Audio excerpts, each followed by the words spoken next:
Dominic, wedding DJ. And this is Serena, wedding planner. And together we are the Wedding Duo. We are here to talk all things weddings.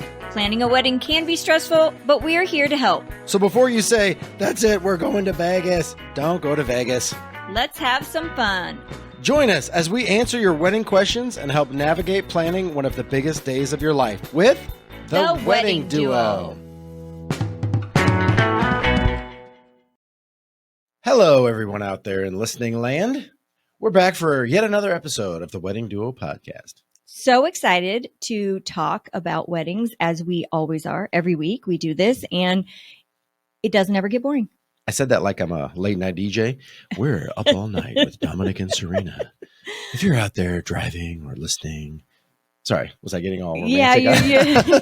People are falling asleep at the wheel. Like, don't do that. No, energy is what we're looking for. We're looking for energy and information, right? That's probably why you're here. So we just want to start off by thanking you guys for, subscribing to our YouTube channel and following us on TikTok and Instagram, and also downloading our episodes. It's just been such an incredible journey for the two of us to have such a following and get the feedback we do from you guys. So thank you, thank you, thank you. I'm not here to thank you. I'm here to demand that you follow along, follow our journey. Well, actually, it's funny. We've had this, I do a lot of these videos where I dissect the song, right? Like whether it's an entrance song or a bride going down the aisle. And then we get these comments afterwards once they figured out, oh, that's a great one. That's my song. And then I'll do another video and they'll be like, now I don't know. I'm conflicted because now this one's really good. So I've been telling people, once you find your music, unfollow us. Unfollow. No, don't do that. Unfollow us, because then we're just going to be causing problems. Don't do that. Don't do that. That makes me sad. Stop. That's how confident we are in our following. But the other thing too, I was going to ask you guys, if you enjoy our podcast, if you wouldn't mind leaving a review, or even just, you don't have to say anything, just click the 5 stars. It's super helpful in pushing our podcast out there. So just going to put that out there. But today's topic is important.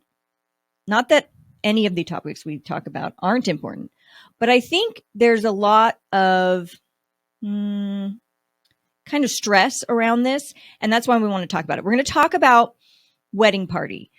Selecting your party. Yeah. Selecting your people, your peeps, right? That are going to be around you on wedding day. And a lot of the stuff that goes into that, right? It's weird that they chose the term party. It's like it's a search party or, like a gathering of people. It's not the first definition in the big book of definitions. The dictionary. What would they call it then? A wedding group? Ensemble? I would go with wedding ensemble. That's what I would have chosen. Okay, well, maybe we can push that out there. Let's coin a new term. Mm-hmm. Where can we get the wedding ensemble together, please? We're going to do introductions. Wow. I love it. I like it. Okay, so let's move on from that. The first thing I wanted to bring up was a lot of times, especially for brides, you may feel this pressure to pick a certain amount of people to be on your side and on his side so that they match.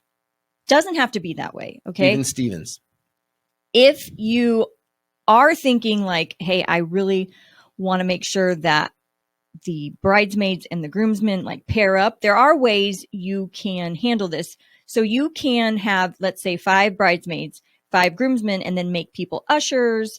There's other assignments for some of your extras that is helpful. You mean people that are close that you would love to have them in the wedding party. You just don't want to have 17 people on each side. Exactly. That's what I mean. And we've seen that though. We're in Texas.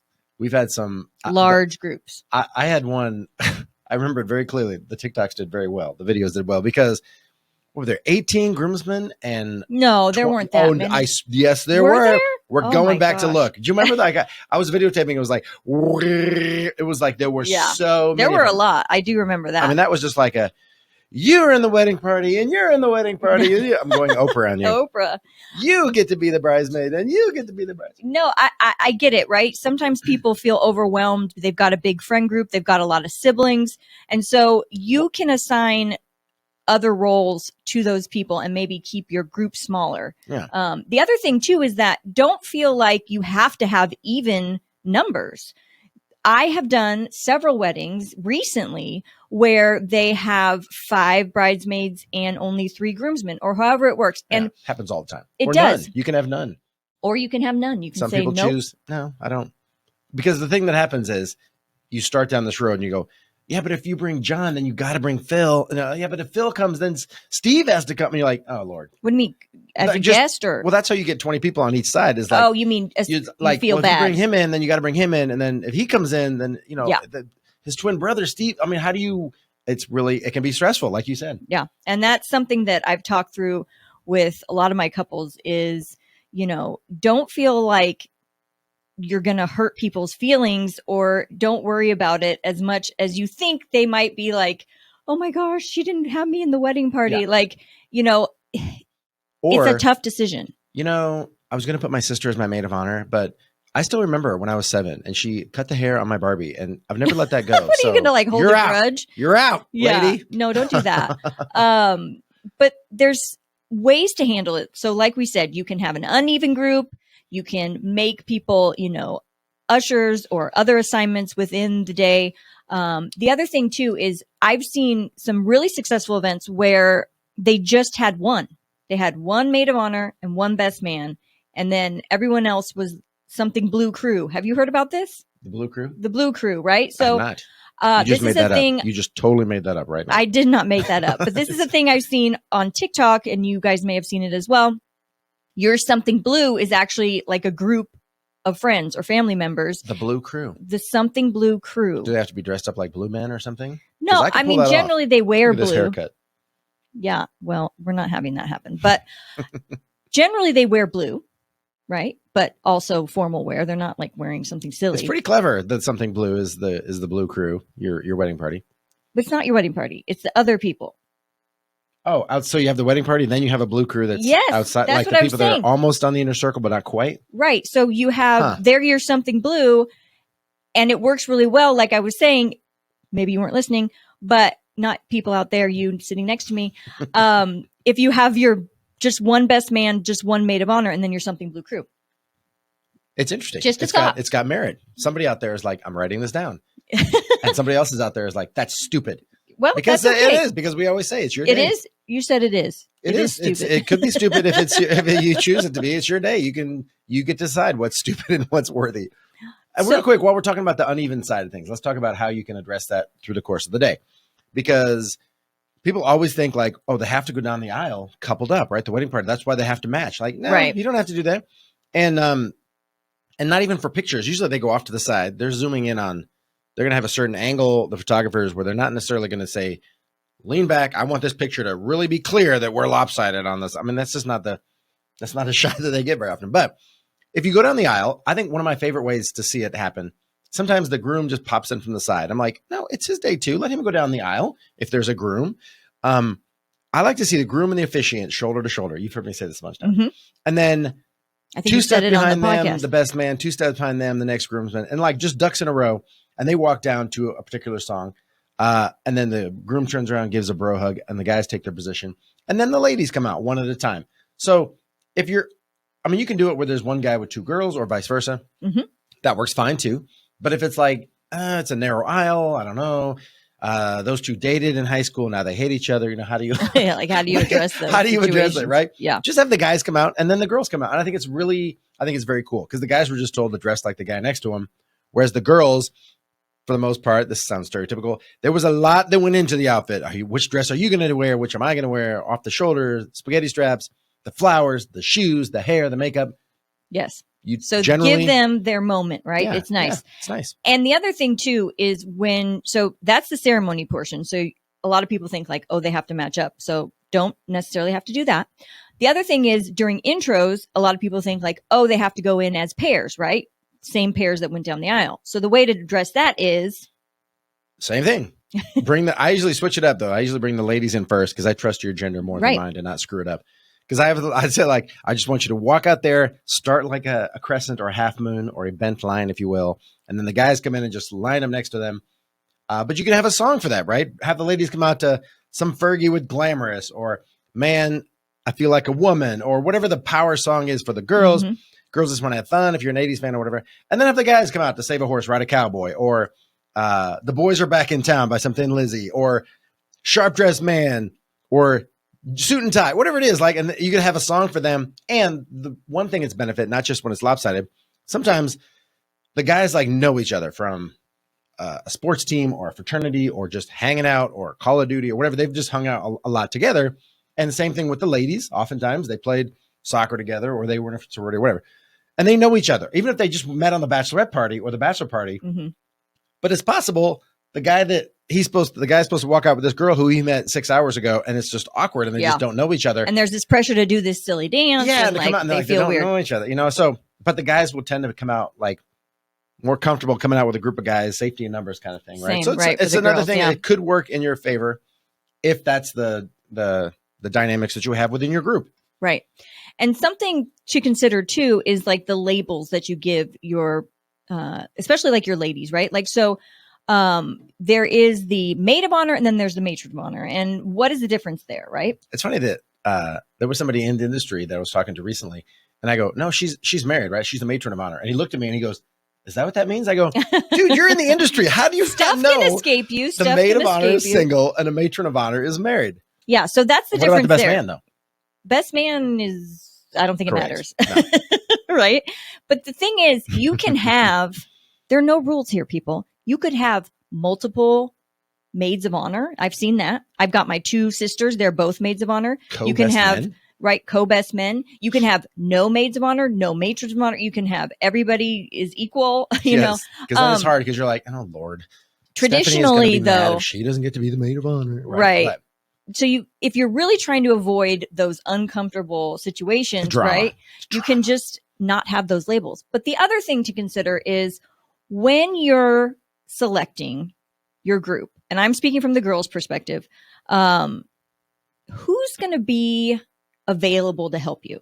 Okay. And I don't mean this in like whose personality works best, but although that's a factor. Yeah. Is your best friend pregnant, right? Like, is she just not going to be able to help plan your bachelorette party? Or is she a surgeon and she's just never, like, her schedule is not agreeable to whatever?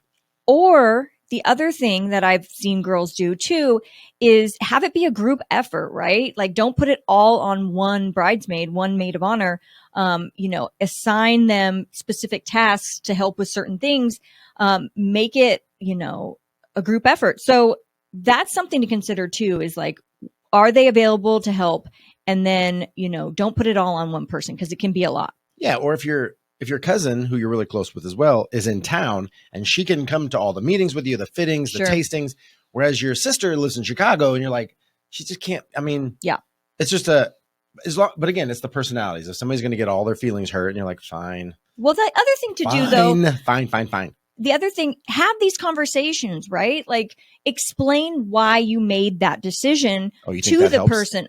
I mean, I would think it would help. Who's just always as emotional and dramatic. And I'm just saying, like, if you explain to them, like, hey, I don't want to overwhelm you with what this is going to look like, or I want you to be there and help me, the week of, go get our nails done. But as far as the engagement party, I'm going to have so-and-so do it. You just have those conversations so that everyone understands exactly why you made those decisions. I think it's much better to be honest. And my gender is not free from that. We're prone to pouting. Like, oh, Lord, really, John, you're going to pout all day because you're not the best man. But let's talk about the gender roles too, because I think it's fantastic when on the bride's side, you have a man of honor. Exactly. Or a bridesman over there, right? If it's like your brother or just your guy that's been there for you. Right? Yeah. I mean, that's great. But then on the guy's side, there was this, I took this video during even though it was supposed to be no phones, I took a quick video from the back. I wasn't even nobody took a picture. I was in the way back, but the groom had a best woman and then the bride had a man of honor. And the video was like, she had the rings and he was holding her bouquet during the ceremony. It was wonderful. It was very cool. Mm-hmm. And it was just them. Everybody else was the usual. Girls were on that side with the one guy. And then all the guys on the side with the one girl up front. And it was very cool. It was just kind of like, there's no rule. Yeah. My sister was my best man. Best woman. And that's what, you guys want to consider too, is like no rules. Don't feel this pressure to like conform to like those gender roles as far as like who should stand up there with you. Or a lot of times, people feel like they have to have everyone up there. That's another thing. I've had weddings, not a ton, but maybe a handful where just the couple is up there, right? They sit in the front row. Yeah. So they've still go down the aisle and they sit down. Right. But the wedding party doesn't actually stand. up with the couple. They sit down. And it's the altar equivalent of the sweetheart table, because you don't have to have everybody at a big head table or a king's table. Yeah. The two of you can sit at your own table and then put your wedding party at different rounds, spread them out, and have them sit with their plus one wherever. Absolutely. Yeah. Absolutely. So we just like to throw out these ideas because it might resonate with you. You're like, oh my gosh, I was trying to figure out how to handle this. I've got this unique situation. Maybe this is a solution, right? But it's not going to work for everyone. So just take it with a grain of salt if it doesn't. I think this is the perfect segue while we're talking about labels for us to talk about the elephant in the room. Okay, there's only an elephant in the room if you're watching this on YouTube, because this man is wearing a sticker that says, hello, my name is Joe. My name is Joe, because we just did the most hysterical video. It was for the MVLD, the most valuable line dance. And I'm dressed like a cowboy, and I'm saying like Copperhead Road or Boot Scoot's going to be number one. And then I'm dressed like a rapper, if you will. And I said, no, this is the wobble or the Cupid Shuffle. And then the chicken dance gets in there and says, it's a time-honored family tradition. And they both look at him and kind of giggle. And then Cotton Eye Joe walks in with the name tag. So I have my glasses with cotton stuffed in my glasses. It was and I walk most in and ridiculous said, sorry, thing. I'm late, y'all. It's hysterical. So if you follow us on TikTok, or I'm probably going to post it on Instagram. Seek ye out. It's a really funny video, and that was totally random. But those videos never go anywhere. But I feel like the world needs that video. You know why? Maybe it's not going to be popular today, but there's going to be a day. And I'm envisioning like the G8 summit, where it's really tense, and we're just one wrong comment away from going to war, and then some aide giggles, and the president's like, is something funny to you? And he shows the president, and then he shows everybody, and they all laugh, and world peace is finally achieved. Oh, wow. You really have some high hopes for this video. This video's got potential. Okay. All because, hello, my name is Jim. Let's steer ourselves back. We're going to turn this ship back to the wedding party. I might get invited to the G8. They're going to call it the G9 because they need DJ Dominic there. Yeah. Oh, wow. Okay. So the other thing to think about is, and something you totally did. I'm like trying to get back on track. Here we go. Do you have to buy gifts for your group? Right. So nicely played. I'm right back on track now. I know you've seen this probably on social media. Like, what should we buy for our girls? What do we get the guys? There are a lot of options like on Amazon or on Etsy. You can get cute shirts made and all sorts of things. Something that I like to recommend is, if you are going to be like all getting ready together, which is very popular, maybe get a few like essentials, a bottle of water, some snacks, a tumbler with their name. Have that set up there for your group. And the reason I say this is, you mean like one for everybody, like a little gift pack? Like a little gift bag that's sitting there when they arrive. The reason I say these are helpful is it is a long day for you. It is a long day for them too, right? They're pulled into these pictures. They're asked to help with such and such, right? So it's nice to give them kind of a thank you. And if you want to take it one step further, you can write them a little thank you note, kind of tell them what their relationship means to you, maybe something, fun about the two of you. And it just gives it an extra little personal touch. Well, sometimes for the guys, you can do that same thing for the guys. But one of my favorites was they had these big beer steins, kind of like a wooden thing, and they were personalized. It said their name on the bottom or their nickname on the side. That's pretty cool. Anything monogrammed is pretty cool. I mean, it's not like something, something cute. Exactly. And it doesn't have to be overly expensive, right? So that's something to consider, is if you want to say thank you to your group for being there for you on the big day, maybe that's how you handle it. You know, that giant wedding party I was just talking about, they all had cowboy hats. Yeah. They had cowboy hats, and then they had, it looked like it was branded on the back. Their initials were branded on the back. Yeah. So every time they see that hat, that's why I like the monogram stuff too, or the name stuff, because it will remind you of their wedding day, right? Because that's where you got it. So it's a really fun memory. Do you have to have gifts? No, I don't think you have to. I think at the very least, a thank you is nice, right? Just to appreciate the work and effort they've put into being there for your event. Mm-hmm. A thank you card, or, even just saying thank you is helpful. It is. And to that point earlier, how it's a long day, right? The person, I think this gets overlooked sometimes, is like, you feel like, I have to have this person, I have to have that person. If you take it a step further and say, who are the people in your life that are just supportive and just that person that just brings the good energy and helps with your stress? Because because your brain is just like, you're going to go and the groom, both of you, is like, it's a big day. It's stressful. Yeah. It's easy to just not to have your brain be foggy. If you have people that are around you that are just responsible and it's like, hey, did you remember your cufflinks? Like, oh, dude, no, thanks, man. Or that are going to be there for you. I mean, you're going to have that one friend that got plastered the night before and he's puking in the bathroom. And you're like, really? Well, hopefully seriously, not. That guy? Hopefully not. Or your girlfriend that's just always brings drama and it's about her. I mean, maybe that person gets bumped out because it's a big day for you and you just want all that good energy around you. You want the support structure maybe you have the crazy person that her life is a train wreck and the person that's responsible. You could do that. And you just to balance the two of them out. But that's the thing too, is it is a long day.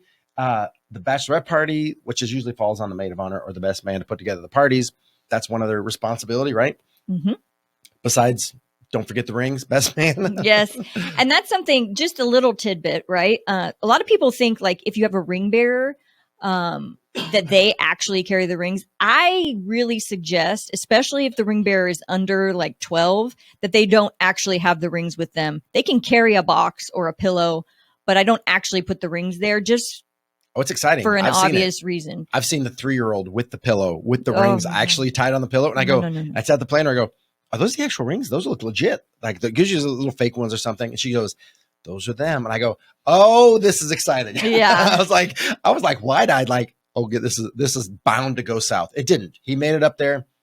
Right. It can be solid fine. 3-year-old. But I trust the best man in the pocket or having it held like on their pinky to get it to the officiate. Mm-hmm. I think that just works better. The other thing too, of course, whoever's standing next to the bride, maid of honor, matron of honor, is going to be responsible for fixing their dress when they're up at the altar, holding the bouquet. Mm-hmm. There's just little things that if you have a planner, they can help, kind of suggest these things to your group. Standing on the dress when it's windy. Oh yeah, we did that TikTok. That was 30+ million views on Instagram for that video. But you know why it got so many views is because so many people couldn't see what was happening and they commented, that's I can't maybe see a few thousand, but 30 million? Yeah, it was a lot. I mean, that is far and away the biggest. Okay, but explain what we're talking about. So I'm at this wedding. Surprise. And there was just, it was very, I'm always looking for something really unique at a wedding. Like, oh, look at that guest book. They're signing a Cowboys jersey. They're both Cowboys fans. That's a great idea. You know who needs to see this? All the couples that follow us need to see it. So that's kind of what my headset, where my brain is, where I'm at a wedding. Like, let me find something cute. Plus my wife's always like, get me videos. And I go, I'm trying to set up for the wedding. I got to focus. But it wasn't, it would look beautiful, but there wasn't anything that jumped out at me. And so I'm at the ceremony and it's really windy. We're outside and the bride's dress keeps blowing forward and the maid of honor pulls it back and sets it there and it blows a second and a third time. Mm-hmm. And finally she discreetly pulls it back and she's just standing on the edge of the dress. Like very subtle. It's very subtle. Barely standing on it. But I look up, I go, is she standing on the dress? So I'm kind of like, cautiously take my phone out and I get this little video, 7 seconds maybe. And I'm thinking, well, that's not, I doubt we'll even post it. That's a throwaway video. 30 million views later, right? That is far and away the video that has gotten the most. Yep. And I was like, I would never in a million years thought it did great on TikTok too, but on Instagram particularly. Yeah. Holy cow. I think it resonated honestly with brides and their girls. Like, hey, are you going to step up and like do this for me? Right. If need be. It was when I think she understood the assignment kind of a trend is going on TikTok and social media. But and it's funny too. The things that y'all, like, it sometimes surprises me, but it's always whatever. Like, I guess you throw it on the wall, maybe it'll stick. So wait till you see the Cotton Eye Joe video. Come on. He's really pushing this. It's going to be, I'm happy with it. The last point I want to make about wedding party, and we kind of talked about this, but I really want to like drive it home, is like the energy, right? Like, what kind of like environment is your wedding party going to bring? And this may be just who your friends are or who they aren't, or who your siblings are or who they aren't, right? But a lot of it, we see at weddings, especially the dance party portion, like a great wedding party can like make or break your dance portion of the night, right? Yeah. I love it when I'm ready to do the introductions. I'm like, all right, here we go. And I always say, come in with some energy, because if you come in all lame, I'll be like, you know what, Jackson, go back. We're doing it again. Wah, wah. And they're like, why you got to bust me? I go, I don't know. I just remembered your name out of the list. I was right. But, and then, I do my calling card, right? I say, all right, before we go in, bring it in. I have everybody bring it in. I go, we're going to go party on 3. Ready? 1, 2, 3, party. Because I'm trying to get them all jazzed up. Exactly. And that helps too. Like his energy, they feed off of that. So something, that. Well, it's a fine line between being excited and being nervous. And it's very easy to get nervous. You're about to walk in, be announced like, oh my God, brother. So I try to keep people excited as opposed to nervous, but it's hard. But over the course of the night, if I have a great wedding party, I'm like, oh man, I could just feel the energy. I just know it's going to be a great night. They're all excited to dance. But even, you're going to have friends that came that you work with that are going to come out and dance with you. But if it's the wedding party as a DJ, I support the high energy, crazy dance all night wedding party. And that's all I meant is wedding like ensemble. Wedding ensemble. Wedding ensemble, right? Like who's your ensemble? Is that their energy can kind of shape that part of the evening. But it also may be that you guys just aren't dancey party people, and that's okay too. Definitely not saying that there has to be this like raise the roof, blow the roof off event at the end of the night, but we like those. The CPA. Why did the CPA make it? Whose friend is this? I'm just kidding. We need you in the world too. CPA. There's all types. Christy's going to be mad at you. That's our CPA. You, Christy. Sorry. It takes all types, right? You can't just have a bunch of lunatics in your wedding party and your wedding ensemble. Sure, you can. We have had the lunatics. You can. I love it. And even if you're not normally that way, this is your time to shine. Come on, channel your inner lunatic and be like, we're going to party all night. Like, well, we're only partying until 11. But after, you can continue to party all night. You can keep going. I will be partying until 11 o'clock with y'all because I got another wedding tomorrow I got to go to. But, true. So I hope this was helpful. We were rambling a bit and a little off tangent. We were off the rails a couple times, but keep following. Please. Stay tuned to see who is going to win the most valuable line dance of 2023. Oh my gosh, guys. So if you don't already know, we have a website. It's called theweddingduo.co. We do virtual planning. We have downloadable items. We've got our blog, all sorts of helpful stuff for planning your wedding. We appreciate, like we said at the beginning, you guys following along, leaving us a review if you feel so inclined. And we'll end it the way we always do. We will. Now? Yes. Okay, now. So it's your day. It's a very personal day. Don't let somebody talk you into something you don't want to do or talk you out of something you have your heart set on that you've dreamed about for your entire life. Put the blinders on, talk to your fiance and say, what do we want to do? Because at the end of the day, it's your day. Who cares what your cousin did? Do you.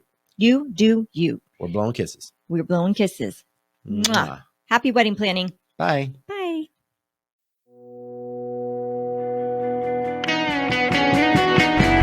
Hey, so thanks for listening to our podcast. If you found any of this information helpful and you know somebody who may be engaged or is a maid of honor, maybe you could tell them and share it with a friend. Absolutely. So screenshot this episode, share it on Instagram, on Facebook, and tag The Wedding Duo. We promise to share the love back.